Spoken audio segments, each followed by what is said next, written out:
Hai. Gila lo prepare banget sih gue yang kayak wow. Gantian lah. Giliran kemarin yang gue lagi cakep, tuh video, ya kan? Jadi gimana? Selamat ya sebelumnya udah lulus nih. Tapi ya maksud gue kayaknya tuh kalau orang-orang yang emang di range umur kayak kita, which is masih bisa dibilang muda lah ya, di bawah 30 kan. Itu tuh kayaknya memang mostly nggak separah itu ya. Mereka akan negatif ketika emang udah hilang gejala anyway gitu. Kemarin tuh gue termasuk yang cepet banget sih hilang gejalanya juga. Cuman 8 hari lah. Tapi lo ngerasa kita tuh lucky bitch gitu gak sih? Maksudnya, ya beruntung gak sih Ndah, mild symptoms, gak perlu pakai drama sesak napas atau harus ke ICU, itu gue ngerasa beruntung banget sih Ndah. Lo awalnya gimana sih? Gue awalnya itu, nyokap gue tuh pertama kena, terus bokap gue, terus Izu tuh symptomsnya tuh pas ulang tahun Inshira, karena gue pas ulang tahun Inshira tuh gue inget banget gue lagi staycation. Prosesnya tuh cepet banget, jadi kayak dalam seminggu itu hampir satu rumah gue udah teridentifikasi positif gitu. Gue inget banget itu Izu itu terkonfirmasi hari Selasa kalau nggak salah. Gue ngetes hari Sabtu, gue tes. Hari Minggunya gejala dateng tuh Lan hari Minggunya. Tapi hari Minggunya kan karena tes PCR 24 jam, jadi hari Minggunya pas gue udah ada gejala, gue udah ada hasil PCR dong dan positif. Jadi ya udah gue langsung gabung ke atas.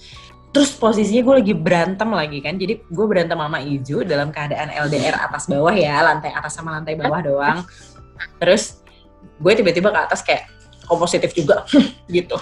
Jadi kan gue kan sebulan belakangan ini itu stay di rumah mertua gue kan. Lo orang yang in between, kalau gue sama Diki tuh orang yang ketat sama prokes, bener-bener kayak nggak berani keluar, kayak jalan-jalan cuma di mobil doang gitu. Gue baru-baru longgar itu sebelum gelombang kedua masif ini tuh nerta tuh. Jadi mulai berani ke supermarket, mulai berani bawa anak-anak ke taman itu. Nah pas yang gelombang 2 ini yang Delta ini kayak selamat datang di sini.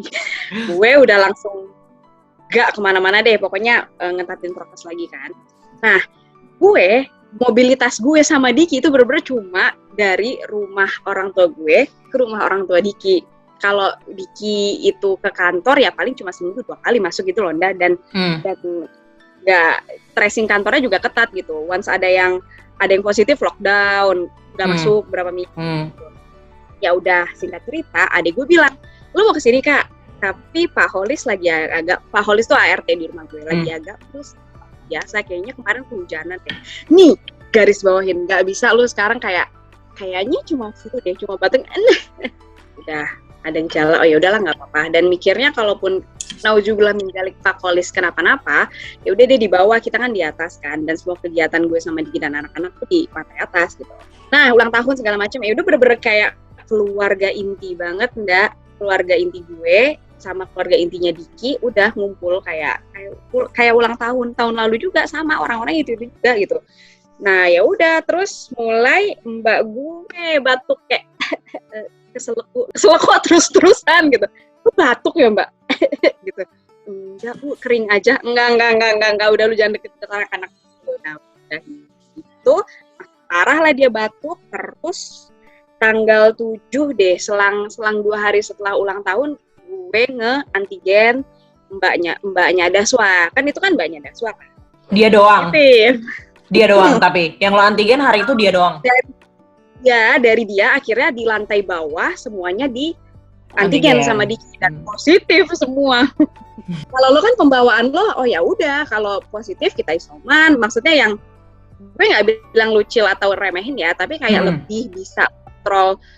Oke santai ya, emang kayak gini ya, emang keadaannya kayak gini. Kontrol kepanikan sih lebih tepatnya. Kalau gue kayak mati, kayak lu tau kan kalau di komik-komik tuh lu lagi jadi biru gitu. Tapi alhamdulillah si Ade sampai terakhir kita semua terkonfirmasi negatif. Si Inshira itu alhamdulillah negatif dan tidak ada gejala apa-apa. Sakti Sumpah, padahal Inshira itu masih tidur sama Isyani di saat Isyani itu lagi demam. Prosesnya sih sebenarnya kemarin kalau diceritain runut panjang banget lah ya pasti, tapi di rumah gue yang pasti yang bikin agak chaos itu ya karena bokap nyokap gue kena juga, dan bokap nyokap gue adalah orang tua kan, 50 up kan, jadi mereka tuh yang butuh perawatan ekstra karena terus kemarin lagi genting-gentingnya nyari rumah sakit nggak dapet. Gue mau masukin nyokap gue ke IGD aja, waiting list lah, IGD lo bayangin, IGD waiting list tuh kayak wow gitu kan. Dan tapi ternyata pas gue nanya ke bokap nyokap gue, mereka tuh justru memang nggak mau di rumah sakit lah. Separah apapun kondisinya mereka akan stres gitu, karena dia di awal-awal gejala bukan sesaknya yang nyerang dia, tapi dia lambung. Jadi dia kayak bolak-balik kamar mandi sehari bisa kayak 20-30 kali lah, diare yang parah gitu. Itu bahaya sih.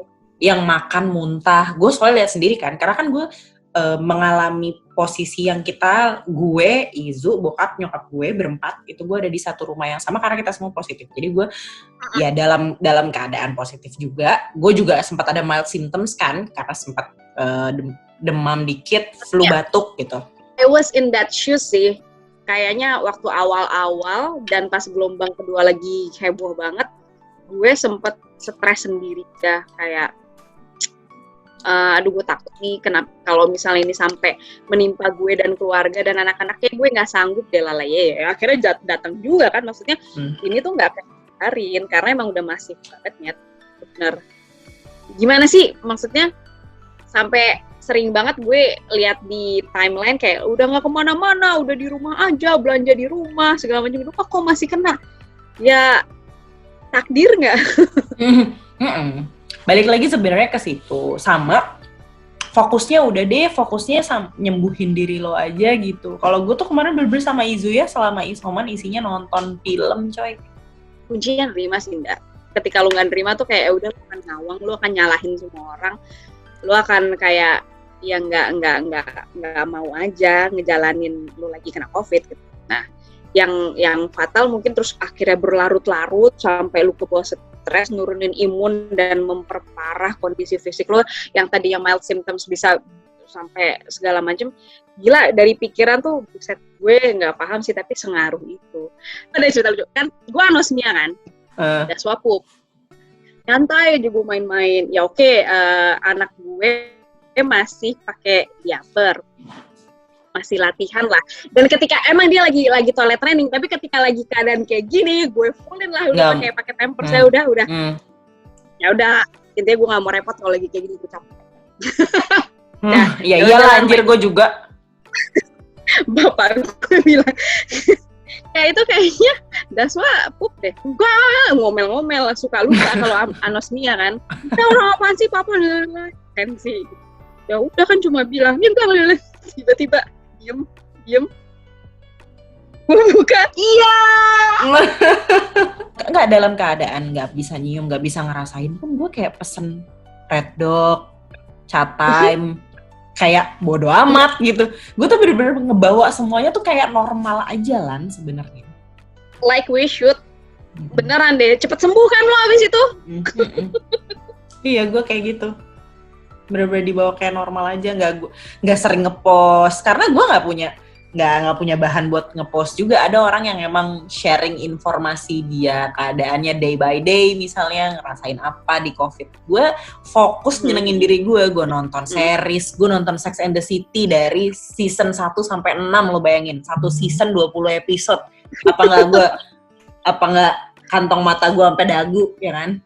Gue sebenarnya pengen vaksin abis ini, dan katanya sebenarnya problemnya ketika lo abis COVID terus lo disuruh vaksin 3 bulan kemudian, itu sebenarnya concernnya bukan di persoalan kesehatan tapi lebih ke skala prioritas kan, karena di 3 bulan setelah lo COVID lo masih punya imun COVID itu, jadi prioritasnya adalah buat orang-orang yang belum pernah COVID gitu. Tapi kalau gue pribadi sih gue ngebet banget vaksin sebenarnya.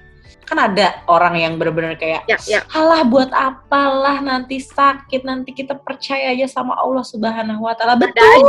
Betul ibu, betul. Dari forwardan WA siapa, tapi apa di grup keluarga ya gue lupa, ada mantra kayak gini ndak, iman amin. imun amin, paham gak lu? Imun, yang penting iman lu percaya akan kekuatan imun lu, aminin gitu aja. Udah baik, siap.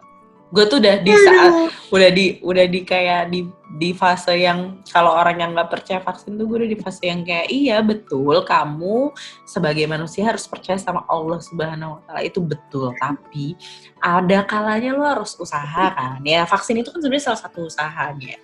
Kalau misalnya ditanya after ASCOV ini akan gimana lu Lan, lu bersikap sama keadaan ini, gue akan kayaknya guards up udah, walaupun nggak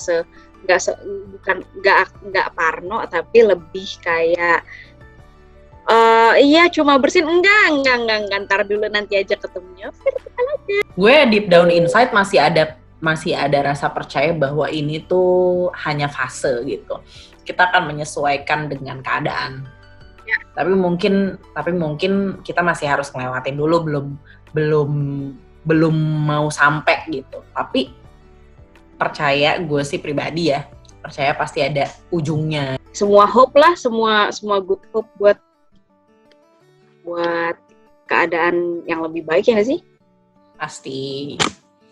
Makanya pas COVID, buat yang lagi COVID atau orang-orang yang yang belum pernah kena COVID, kita tidak mendoakan kalian kena COVID ya, tapi kalau misalnya kalian kena COVID, ya dibawa happy aja. Sama buat semua nakes Indah, kayak mereka pasti udah di titik burnout banget gitu. Ya, kayak mereka udah, gue mungkin udah di fase yang ngomong, ya orang-orang itu orang-orang terpilih sih gitu, karena hebat gitu mereka bisa kayak gitu. Satu hal yang kemarin juga bikin gue sama keluarga gue nggak bawa nyokap bokap ke rumah sakit adalah gue juga takutnya udah ini kolaps dah, ya nggak sih? Dari cerita Paul aja tuh udah kolaps, yang bikin ya udah, karena kayak gue tuh yakin di rumah sakit posisi semua orang tuh panik sih, pasiennya panik, nakesnya panik, dokternya panik, jadi kayak gue takutnya energi positifnya nggak nyampe gitu loh Lan.